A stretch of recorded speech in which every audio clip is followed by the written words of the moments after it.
This bright little car is the Volkswagen Golf Life, the mid-level entry for Volkswagen's smallest wagon range.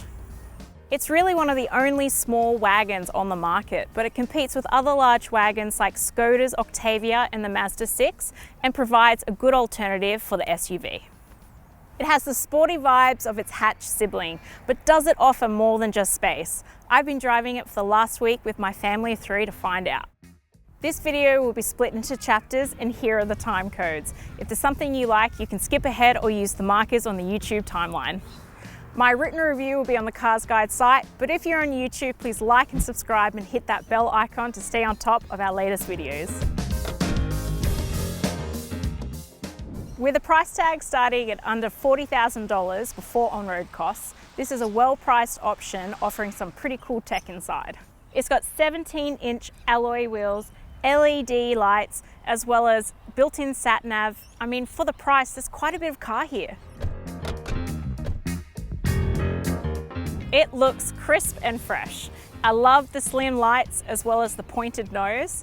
It just looks good. Featuring a longer wheelbase and sharper lines than its predecessor, the looks won't bore you. And certainly with a neon color like this, you're not going to lose it in a car parking lot. I would have liked more color choices actually.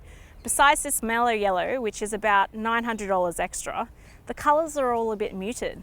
I feel like for a cool car, it deserves cool colors. And Volkswagen sort of missed an opportunity here to customize.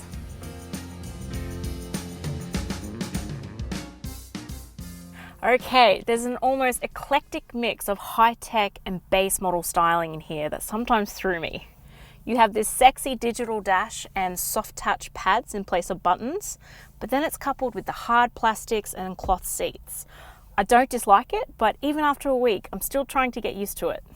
It's like the designers got really excited about incorporating this cool tech up front, that they sort of forgot about the rest of the inside, or they had to build it into the price. Now the control pads are quite sensitive, but the 10-inch touchscreen is a little bit laggy.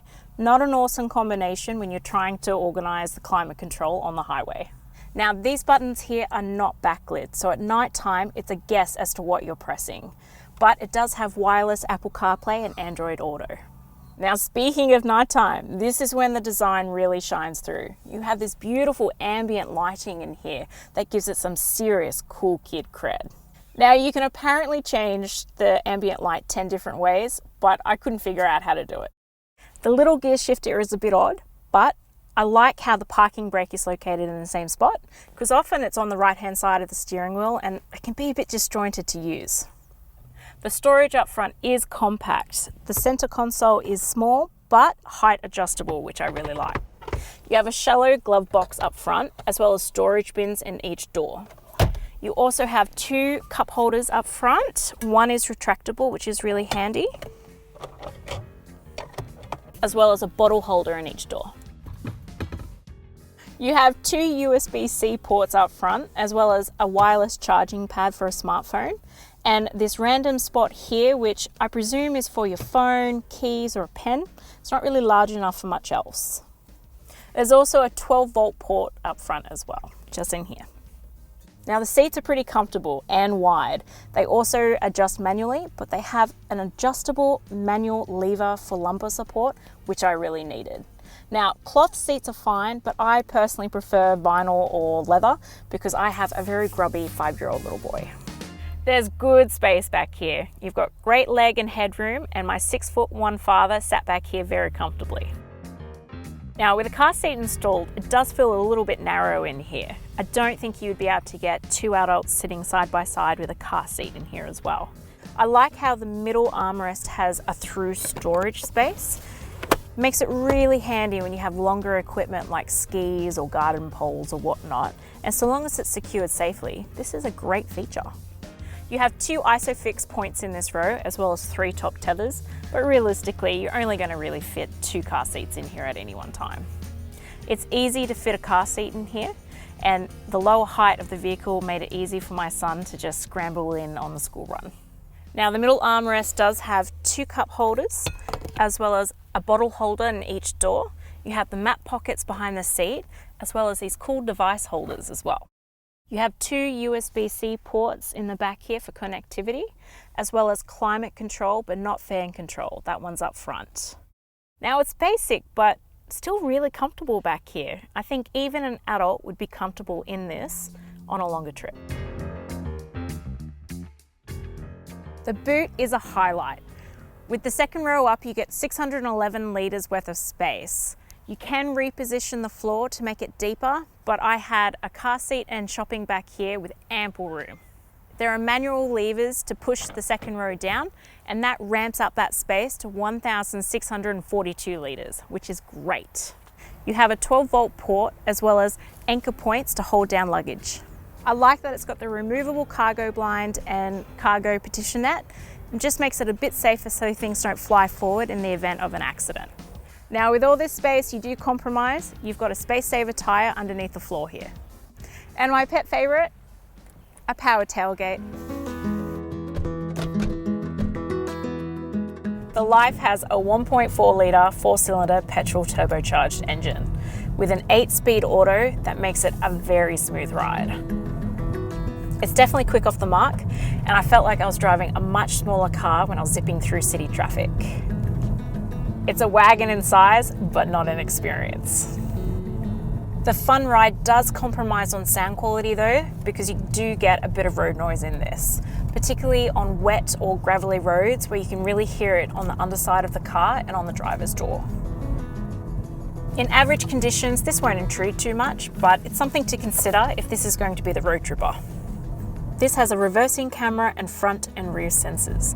And the reversing camera is a little bit trippy. It's kind of like a fisheye lens, but I felt very comfortable with where this car starts and ends, and I didn't end up using it that much. The sensors and big wide windows were enough for me. Overall, I found it pretty darn easy to park. The official combined fuel consumption is 5.9 litres per 100 Ks, and I achieved 5.8. That's impressive with rising fuel prices, especially since this car takes premium 95 petrol.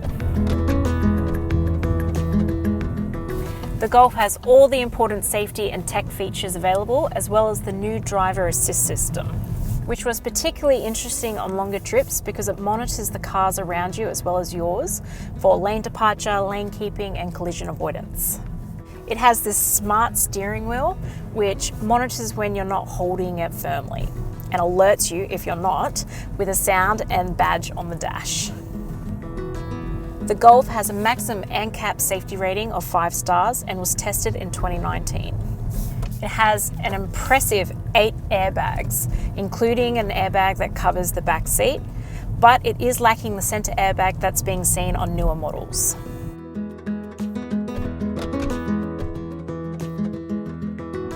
The Golf comes with a 5-year unlimited kilometre warranty, which seems standard for the class.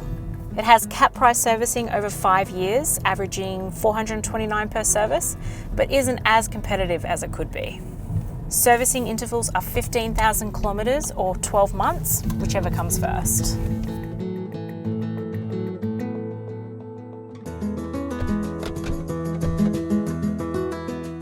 I have a soft spot for station wagons and feel like they're a good alternative to SUVs. This has the fun I expect from a Golf hatch without having that soccer mum feel, but having that much needed practicality. I would have liked a more cohesive interior, but this suited my family just fine, and I gave it a solid 8 out of 10. My son didn't really gush about this one. I guess there weren't enough buttons for him to press, and he gave it a 7 out of 10. If you're after more details, check out the full review at the CarsGuide site, and don't forget to hit subscribe to stay on top of our latest videos. See you next week.